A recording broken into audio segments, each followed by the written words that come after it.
Hello guys, and welcome back to Cine Club, the show where we watch new movies that have recently come out on theaters and I review them for you. And this week I saw the movie I've been waiting to see, the movie everybody's talking about, and that is Godzilla. Gojira. I can't stop saying it. And if before we start I could summarize this movie for you, I would tell you that the creature the movie is named after just shows up every now and then in this movie. And that, of course, is very, very disappointing. It feels like a disaster movie instead of a monster movie. Actually, it feels like an ad for the Marines or the Army instead of a monster movie. America. But let's not jump to conclusions, let me tell you what the movie's about first. So basically, a big majority of the natural disasters and nuclear tests that have happened throughout history are somehow connected to Godzilla and these other monstrous creatures. So this time around, Godzilla is not so much a mutant, but a primitive alpha predator that lives very near the core of the Earth, and other creatures, as I said, are beginning to emerge as well. So the government is attempting to hide Godzilla's existence, but this engineer, Joe Ford, played by Bryan Cranston, starts creating all these conspiracy theories after a massive disaster happens in the nuclear plant he used to work in Japan. The movie is off to a great start. It's super interesting from the get-go. Even the starting credits just link in all these evolution theories and even pictures of like sea creatures and, you know, the 1950s Godzilla. There's a lot of build-up, there's a lot of mystery, and there's not a lot of creatures in the very beginning, and I don't mind that. I don't mind waiting 45, even up to an hour to start seeing some good action. So once the story is set and you know all the characters and the tension is building up, I just want it to happen. I want the action to start, and it does start, but only for a few seconds. Like I said, I don't mind that Godzilla takes a very long time to actually be seen, because when you do see him, oh my god, it just, ooh, it's goosebumps all over. It's amazing. And you're just going like, yeah, finally it's gonna happen, and then it's over. They jump up to the day after and all you see are all these destroyed buildings and just everybody screaming and hurt, and I'm thinking, what happened? This could have been so cool. I understand how a monster movie works, and I understand that the less you show, the cooler it can be, because you feel the presence and you feel the fear and you see the disasters happening. If every time he's gonna be on screen it's just for like 3 seconds and then you jump cut to something else, I don't feel teased anymore. I just feel very annoyed. Because now I feel like you're messing with me. I mean, really, where is Godzilla? At one point you do realize the movie is not about Godzilla, it's about these human characters. And it's about their stories. And you kind of feel like they want to balance it out between great action and great character development. But I felt like if they had been just a little bit more interesting, I would have been okay with it. And I don't know what happened, because all of them are amazing actors. The story is centered around Aaron Taylor Johnson's character. He is the son of Bryan Cranston in the movie. And he is a military guy. He's like the guy who defuses bomb, and he just got back from a tour. And he's trying to help in every way he can while trying to save his family, his wife and son, who live in San Francisco and are about to be in the middle of a lot of disaster. I love Aaron Taylor Johnson. I think he's done really great stuff in the past, but his character was sort of cold and statuesque and like too much in the zone. I get that he's a soldier character, I get that he is trying to get the mission done and trying to help in every way he can, but I feel like this was the character who had the most to lose, and you could have built on that so much, and if he just had a bit more of an emotional moments or scenes or just shown it a bit more, I would have been very interested in him. The same thing fell with Ken Watanabe. He is the scientist who has been following Godzilla for many, many years, studying him instead of trying to kill him. And he just always looks like the guy in shock and the guy who is lost for words.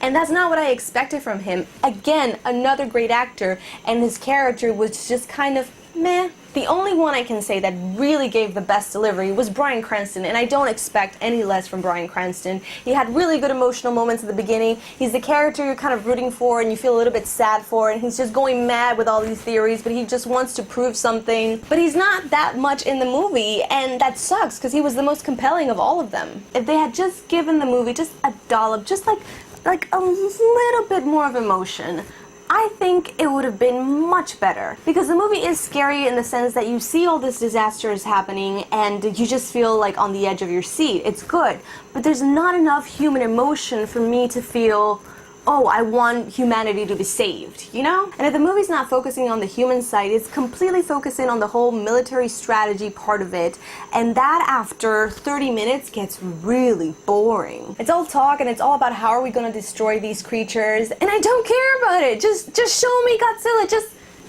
Just bring him out. Bring him out, please. And you know what? I don't think that's an irrational request, considering this is a Godzilla movie, and this is exactly what you expect when you go to the theaters to see a movie like this. I want to see get torn down. I want to see amazing fights between monsters and growling and just like, basically, I want to be 10 again, and I want to play with all the action figures. And I want you to bring it to life. Please do that. I don't want to see military guys talk. Just, can we play? Can we play, please? And apart from that inner child thing where you just want to see the things you loved as a kid, it's mandatory. You have to show him. You know why? Because he is so amazing. I think this is the biggest Godzilla out there so far. I think he's about 355 feet or 400 feet, something like that. He's massive. And he looks like this very old amphibian, reptile, dragon, T-Rex creature. And I think they nailed it. He looks so much like the original, like the whole look of him, nothing like the one in 1998. He does look a little bit chubby. There's just something about the whole look of him that he doesn't look like a lean reptile. But I don't care. He looks so much like the original that had like those broad hips and the big legs.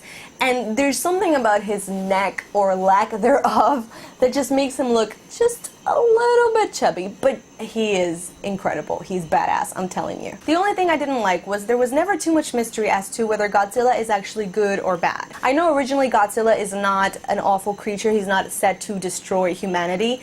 But there was always that question in the eyes of humanity. Is he here to destroy us? Is he here just because he exists? What is it? And that's where the fear comes from, and the need to destroy him and feel secure, and that's when Godzilla gets pissed off, and that's where the actual conflict exists when it comes to Godzilla. But that doesn't really happen in this movie. It's said very early on what Godzilla is and what his purpose is, and that kind of takes off even more focus off him and more focus on the other evil creatures. I'm telling you, Godzilla is not the main character in this movie. He's not even the secondary character in this movie. It's not even that he shows up for little moments here and there. It's the fact that you never see him fully. You always see him through the eyes of someone else. You see him from the perspective of people who are running away from him, so it's just a few glimpses here and there. Or you see him as, you know, something that's being talked about in the news and, you know, the footage. And it's not really him. It's just like little glimpses of him here and there. It's all left for the final scene, and oh my god, what a final scene. I can't tell you anything, but oh my god, I just want to tell you everything because it is the coolest thing. And finally, there's this big battle, and that thing with the wings just and then the other one is just like right there, and there's thinking, holy blue, there's blue on the tail, and throwing around everything, and the buildings are falling down, all the buildings are falling down. Holy it was incredibly satisfying scene. I might need a minute here. If you've seen the movie, you know what this means. You know what it means. It was awesome.